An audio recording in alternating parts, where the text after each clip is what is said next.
So one of the other problems is that the risk factors I'm going to tell you about a little bit later are not included. So things such as oral contraceptive use or pregnancy outcomes are not included in the Framingham score, for example. So these are just some of the things that we feel are deficiencies in our current risk scores. So the problem is how to change the risk scores, because those were developed in all-white populations. There are some that are more ethnically diverse, but again are still not going to include some of these risk factors that I'm going to tell you about now. So I'm going to start with pregnancy. And just before I go any further, are there any pregnant women in the room? Okay, good. I don't see any hands going up.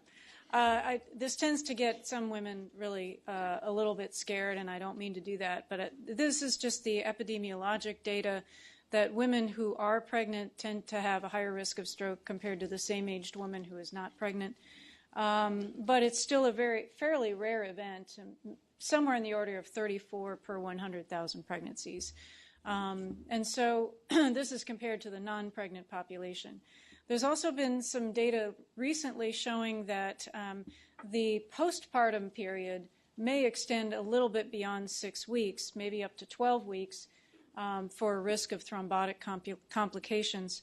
And this is mostly for DVT and pulmonary embolism, less so for ischemic stroke, but 6 weeks is still considered a high-risk period postpartum.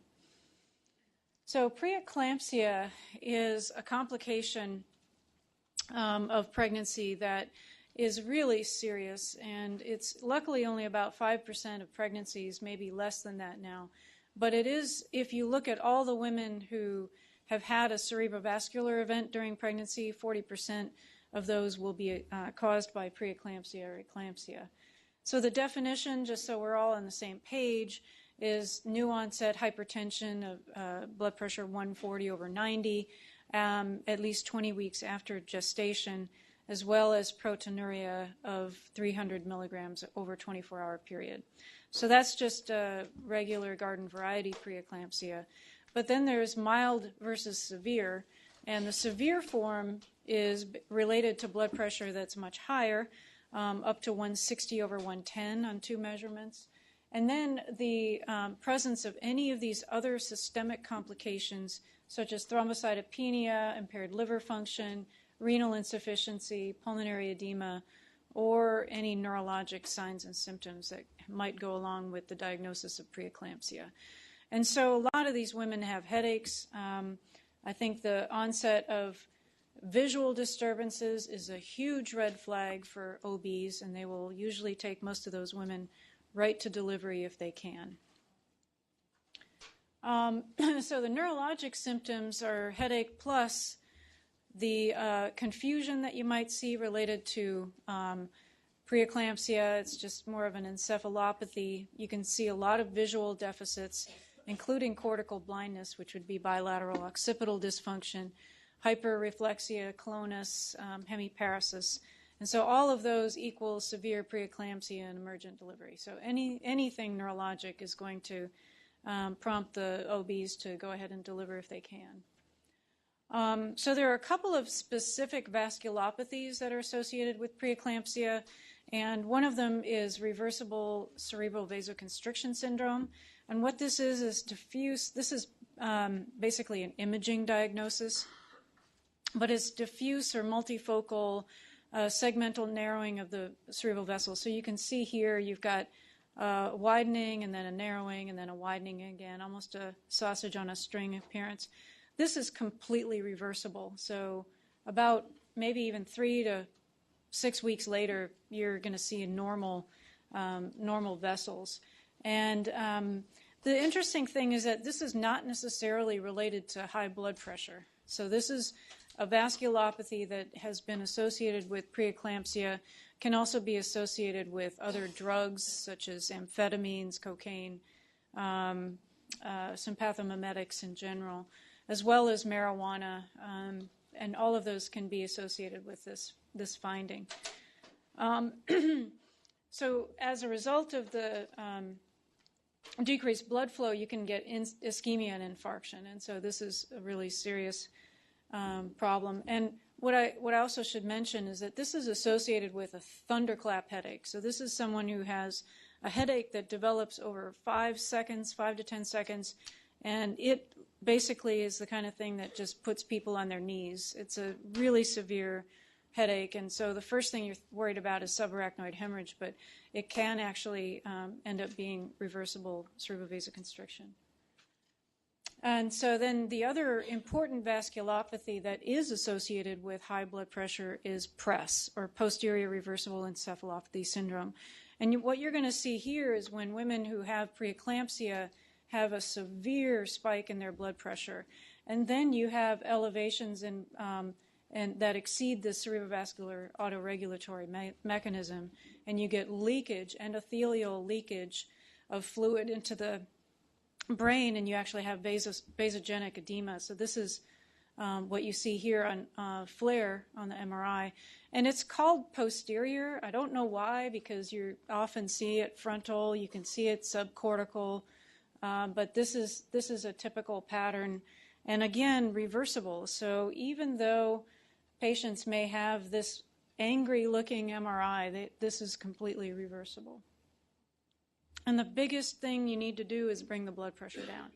And so what will happen in this situation is the OBs will use magnesium, but they may also need an additional drip to help get the blood pressure down, such as labetalol.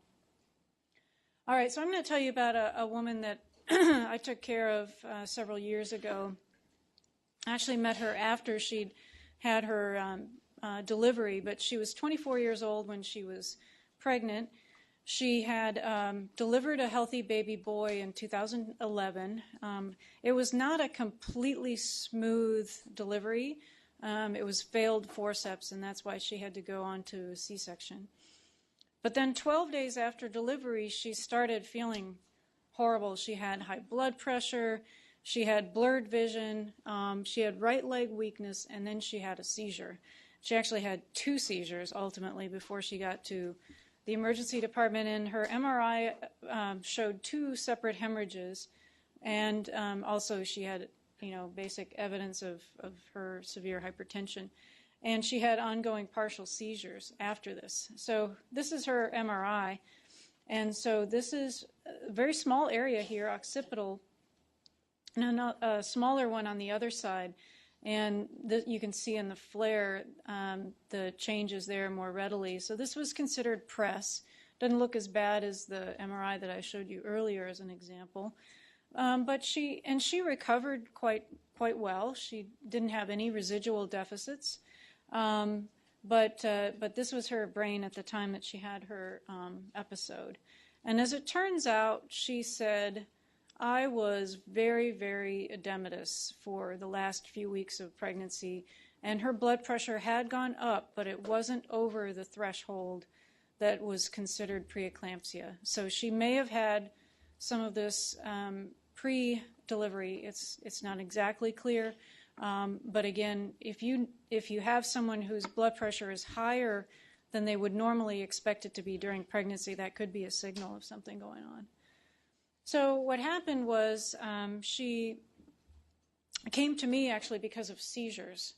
And so I was treating her with lamotrigine. We had to try a couple of different anti-epileptics before we could get her controlled. But then the issue came up of she developed ovarian cysts, and of course they want to put her on oral contraceptives at that point. And so here she was. She'd had hypertension during or postpartum preeclampsia, and she'd had 2 separate bleeds on her at that event. And so the question to me was, well, is it even safe for her to be on oral contraceptives? And then the other question, of course, is what is the risk of having preeclampsia on her subsequent pregnancies, and the risk of developing other risk factors like hypertension or an ischemic stroke later in life. So all of those things she may or may not have been thinking about, but I was. And so as it turns out, I'll go back here. As it turns out, she had talked to me at length about whether to get pregnant again, and then not long after that found out she was. And so she ended up going through her entire pregnancy with seizures, unfortunately, as the major problem. And so she worked with one of our epilepsy experts on how to manage her lamictal during pregnancy. And then she did develop preeclampsia 7 days postpartum again, but this time was a lot less severe, and she didn't have any neurologic complications and no strokes. So again, my impression is that this woman has a substrate that's just not working well for pregnancy for whatever reason. And luckily, though, she's doing extremely well now, and she's got her two kids, and I believe she had her tubes tied. So what is the risk of having a stroke after you've had an episode of preeclampsia? And the only way to really get at this is through very large epidemiologic cohort data. So what we have is information from the UK, from Scandinavia, and basically those studies showed that if you look at all of them cumulatively, it's about an 80% increased chance of stroke after having had preeclampsia. Multiple other studies have been done since then, and it's really pretty much the same kind of information, the same level of risk, about twofold increased risk of stroke. And there's an increased risk of some other cardiovascular complications, but stroke seems to be the most, have the highest risk. So why would this be? I mean, these are generally women who are healthy, and we wonder if maybe there are some pre-pregnancy risk factors for preeclampsia that then manifest again later. So some women have hypertension before they ever get pregnant. Some women may have diabetes. They may have had prior preeclampsia. They may be obese. This is a risk factor for preeclampsia. And then having a family history. So a woman who's got a mother with preeclampsia or a sister with preeclampsia is at risk for developing it herself. And then vitamin D deficiency. So then we have pregnancy. This is actually a very stressful time for the blood vessels if these women are susceptible. And so it could be mild or severe. They could even just have gestational hypertension without the protein and all the other systemic complications, protein in the urine. And they make it through there, and then they're post-childbearing, and then you can have the onset of other cardiovascular risk factors, and it's also been shown that these women are at higher risk for developing these risk factors. So they could now develop hypertension that persists, diabetes, dyslipidemia, metabolic syndrome, endothelial dysfunction.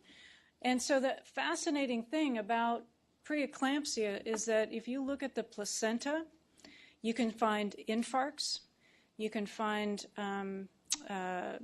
lipids, an accumulation of lipids within the placenta that's abnormal. So there's definitely some overlap with atherosclerosis that's going on in this very early time frame. And so then there's obviously going to be some risk for other things in the future. So before you all get depressed about, if anyone's had preeclampsia here in the room, you're starting to feel really depressed and guilty, is that there are things you can do. You can actually live a very healthy cardiovascular risk-free life, and you will obviously be doing much better. But what we're trying to do when we wrote the guidelines was, because we had this evidence of future hypertension and stroke, what we wanted to do was consider evaluating all women early after preeclamptic episode and those who've had it in the past, and just make sure that everyone is aware that this has happened and this is a potential risk factor, and treat the obvious risk factors that may develop, such as hypertension, obesity, smoking, and dyslipidemia. So that's all we were trying to do, is just make everyone aware that this is a problem. There's still a lot of folks in the primary care world that are not necessarily aware of this connection, and I still meet people today that have not been aware of it.